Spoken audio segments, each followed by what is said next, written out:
नमस्कार। आज मैं आपको अपनी कविताओं के साथ हिमाचल प्रदेश की एक बहुत ही खूबसूरत जगह लाहौल घाटी की यात्रा करवाऊंगा। मुझे कुछ वक्त लाहौल में गुजारने का मौका मिला, लगभग 3 साल। और वहाँ की खूबसूरती के बारे में जो भी मैं समझ पाया, जो भी मैं शब्दों में ढाल पाया, वो सब आपके सामने पेश खिदमत है। पहली कविता है लफ्ज़ लाहौल। तरतीब से गिरते अनवरत फाहे, यहाँ की बर्फ़ देखकर लगता है कि गिरने का भी एक सलीका होना चाहिए। ड्रिलबू सफ़ेद साड़ी में बेहद खूबसूरत दिखती है।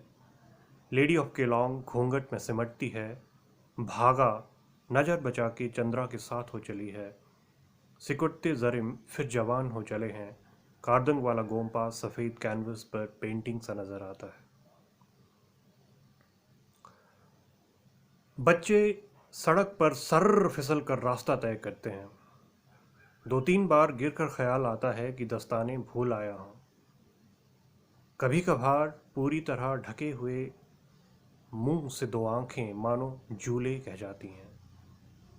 जूले माने नमस्कार, ये अभिवादन का एक तरीका है। ड्रिलबू एक बहुत बड़ा पहाड़ है जो लाहौल के मुख्य शहर केलोंग के ठीक सामने है। लेडी ऑफ केलोंग एक ग्लेशियर है जो किसी लेडी, केलोंग की नेटिव लेडी सा रिजेंबल करता है, सा दिखता है। चंद्र और भागा दो नदियां हैं जो मिलकर चंद्रभागा बनाती हैं। जरिम माने ग्लेशियर। ड्रिलबू सफ़ेद साड़ी में बेहद खूबसूरत दिखती है। लेडी ऑफ केलोंग घूंघट में सिमटती है। भागा नज़र बचा के चंद्रा के साथ हो चली है। सिकुड़ते जरिम ग्लेशियर। सिकुड़ते जरिम फिर जवान हो चले हैं। कार्दंग वाला गोंपा सफ़ेद कैनवस पर एक पेंटिंग सा नज़र आता है। कार्दंग एक गांव है जहाँ पे एक बहुत ही खूबसूरत मोनेस्ट्री है। सड़क पर बच्चे सर्र फिसल कर रास्ता तय करते हैं। 2-3 बार गिरकर ख्याल आता है कि दस्ताने भूल आया हूँ। कभी कभार पूरी तरह ढके मुंह से 2 आंखें मानो जूले कह जाती हैं। फिर शाम को याद आती हैं मटर की फलियाँ और दाल पे तैरता हरा धनिया। लाल आलू सब्जी की टोकरी से एक तरफा इश्क कर बैठे हैं। लाहौल लाल आलूओं के लिए बहुत मशहूर है।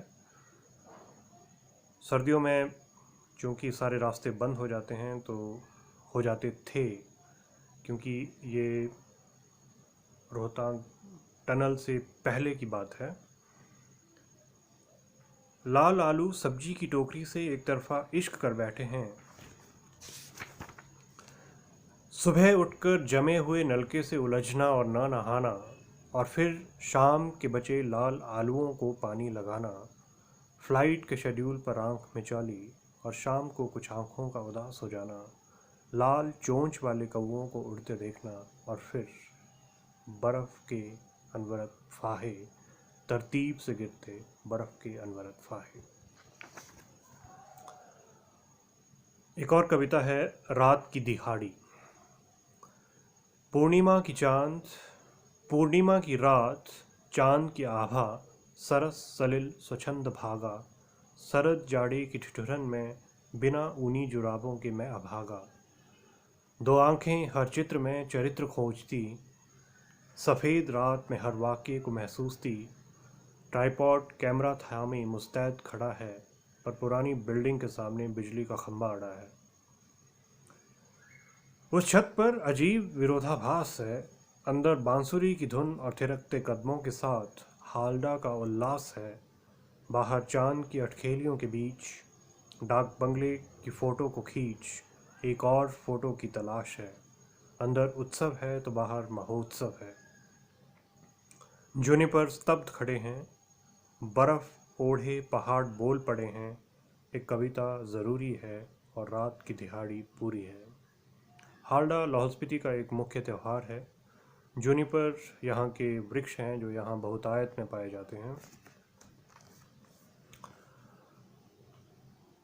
एक और कविता है उम्मीद से।